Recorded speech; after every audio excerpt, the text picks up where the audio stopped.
Today I'm in one of the most haunted towns in America, Jerome, Arizona. This place used to be called the wickedest town in the West. And it's full of ghost stories, old mines, and some of the best views in Arizona. We will get into the Wild West chaos and the crime later in this video. But it's pretty wild to think that this place went from 15,000 people to under 500. It's like living in a ghost town. This intimate community size adds to Jerome's charm. So if you're interested in history, art, and the supernatural, add this place to your bucket list. Now let's go explore Jerome, Arizona. Since it's extremely windy, of course, when is it not windy when I'm filming? But I want to go over some history and I'll do some videos over my voice. Back in the early 1900s, Jerome was booming with miners, gamblers, prostitutes, and outlaws. It was called the wickedest town in the West for a reason. Bar fights, murders, and accidents were a regular part of life. With so much unrest and lawlessness, it's no surprise ghost stories started to spread. Thousands of people worked underground in Jerome's mines, and many of them never made it back out. Collapses, fires, and toxic gas took the lives of many. Some believe the souls of those miners are still trapped beneath the surface. And let's just say there was billions of dollars of copper in Jerome. Jerome had multiple devastating fires, an influenza outbreak during 1918, and countless mining-related deaths. Hospitals, morgues, and satriums saw heavy use, which brings us to one of the most haunted spots. The Jerome Grand Hotel. It was originally the United Verde Hospital. This hospital saw over 9,000 deaths before closing in 1950, which is now a hotel, and guests report voices, footsteps, flickering lights, and even seeing figures in hospital gowns. Would you want to stay at that hospital? I know I would. I'm not, but we're sleeping in my car in this town, so it'll be interesting to see if anything spooky happens. So when the mining stopped, Jerome didn't fully empty out. It just slowly faded. That eerie, half-abandoned vibe has always attracted ghost hunters, artists, and curious travelers, adding to the town's mystique. And one last thing before we go explore the shops and get something to eat. I visited Jerome 2 years ago today. I wasn't even filming for YouTube yet. What's crazy is that this butterfly that has been hanging from my dashboard is from an artist in Jerome, and I'm really hoping she's in this shop today. She is so sweet. Basically, this video is a full circle moment for me because my 2 years on YouTube is coming up, and if this is your first video of mine that you are clicking on, hello, my name is Haley, and most of the months out of the year I'm living out of my SUV and traveling, and I just document my entire life. When I'm not in my SUV, I'm in my home state of Arizona doing seasonal work and focusing on my small business, which, shameless plug, go shop Faithful Nomadic Finds. I find things from my travels and I create them into jewelry pieces, and I would truly appreciate it if you go support my small business. We're back in the car and I'm just gonna do videos over my voice because I didn't even think about music playing in the shops, and your girl is not trying to get copyrighted. And then there was also music playing at the restaurant, and I thought that was the time I was gonna be able to sit down and do videos over my voice. Anyways, that's besides the point. I'm obviously not gonna show every single shop. You need to come here for yourself and see all the amazing artwork that is done. And I do want to make it clear, there is a ghost tour, there is a mine tour. I personally did not do any of those, but if you'd like to, they are available. One of the first shops I went into, which I don't believe it was here the last time I was here, but this lady makes everything out of clay, and there was a lot correlated to the Bible, and I thought that was really cool because obviously my small business is called Faithful Nomadic Finds, and my personal relationship with God has grown a lot since I moved into my vehicle. And the fact that this was the first shop that I went into was kind of crazy. I needed to go to the bathroom, and it was right by the bathrooms,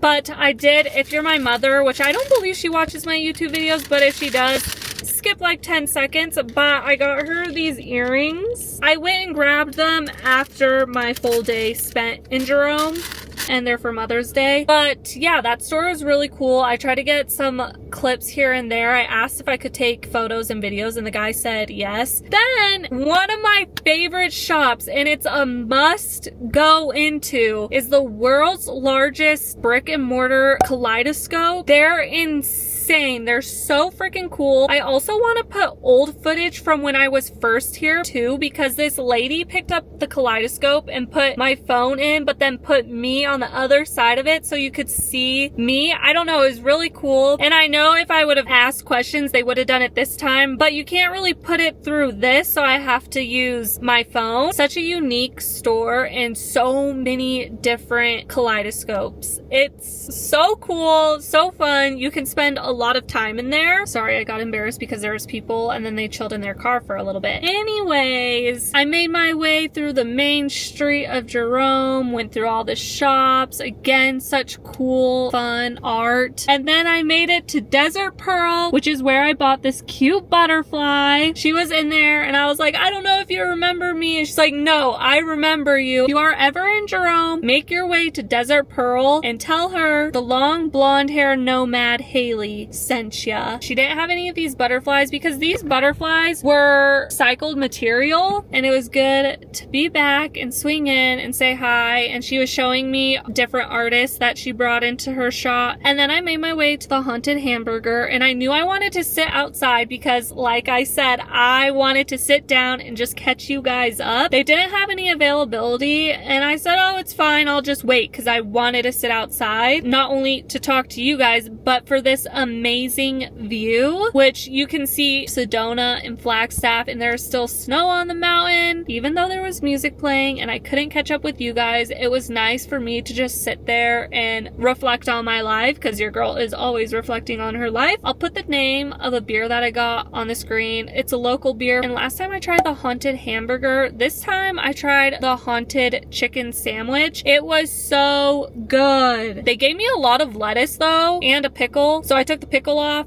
and then I took some of the lettuce because it was just too much. For the price you are paying, the amount of food that you are getting is very fitting, so that's good. And then I made my way to the town's theater, and they had Chucky dolls, and I just need to give you a little backstory. So when I was about 8 years old, my sisters were babysitting me. I'm the youngest. I have 2 older sisters, and they had Chucky on, and they pinned me down and made me watch it. By the time my parents got home, all my American Girl doll stuff was in their closet, and they're like, what's going on? Traumatized to this day still. I don't like watching anything possessed. But overall, this theater was very neat, and I love how at the top of the theater they added people in the seats, and then there was just a bunch of different artifacts, old film photos, and it was really cool, and you just need to go explore it for yourself. And it was giving very much Halloween Town. If you've seen that movie and you know the movie theater scene, that's how it felt. And then I made my way back to the one shop to buy the thing for my mom, and now we're in my car and we're gonna camp where I actually camped last night, just because I know it's free, and technically over here there's not any free campgrounds. But something else I want to point out is where I camped last night and where I'm going back to. You could see Jerome lit up at night, and it's so cool to see because Jerome is just a town built on the side of the mountain. And with that being said, if you are visiting, be prepared to walk and go up and down stairs. And I don't know this guy's name. He had this quad and you could sit on the back and he does little tours. I got a little snippet of his little setup, but he was busy. Every time I saw him, he was doing some type of tour. Shout out to him. Let's make our way to the campground. Should I be scared to camp here? Look at this. What is going on? I'm glad I'm still full from that late lunch because I'm not going to eat dinner. If I need a snack a little bit later tonight, I will. But it is so windy outside. I don't even want to be standing out there. But from the inside of my car, I'll show you what my campground spot looks like tonight. I'm in the same general area as I was the other night, just a little further down. And that skull, a little creepy. Who put that there? And yes, I am sleeping very close to that dead skull, but I can see other campers down here as well. This is what the front looks like, and then if we make our way to this side, we got the lovely sun setting, and if you can slightly see the fence, that's where the skull is. There's the view from the back, and then we make our way this way. You can see that person's trailer over there. We have a massive fire pit, and someone left a weaved basket, an ancient looking pot. I could have kept going down this road, but my service is pretty good right right here. I'm gonna get settled in, and I know I'm gonna need to walk around for a little bit, obviously, because it's still pretty early and I can't just be inside the whole time. I'm gonna get a little dusty. I've been living the nomadic lifestyle for basically 3 years, and I still will not set foot outside once it's pitch black. Once it's dark, no. I'm inside my vehicle. I'm locked inside. Now, don't get me wrong. When it first gets dark, I'll be outside, getting adjusted, getting prepared to be in my vehicle the rest of the night. You know what I'm saying? Sometimes, I don't know why I do this to myself. Let me turn off all the lights in here and like look outside. It is pure darkness. Where I'm specifically camping, I can still see Jerome because they're literally on the side of the mountain. And since I'm also up a little bit higher tonight, I can see some of Cottonwood as well. So on this side, I can see like, I did not like that.